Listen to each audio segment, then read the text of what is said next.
Guys, paano ba natin tanggalin ang mga nagpa-pop up na mga dangerous website sa ating mga cellphone? So ang mga ganyang website po ay accidentally po natin nakiklik sa ating Google Chrome. Once po maklik nyo yan, ay lagi na po siya magno-notification sa inyo at lagi po magpa-pop up sa screen ng cellphone nyo.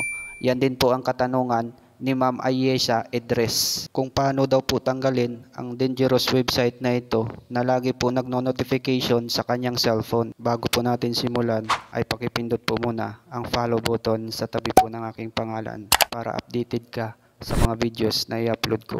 First ay pindutin lang po natin ang Chrome. Kapag nasa Chrome na po kayo, ay pindutin nyo po ang tatlong tuldok na yan na makikita sa upper right side. Pagkatapos po ay pindutin naman natin ang history.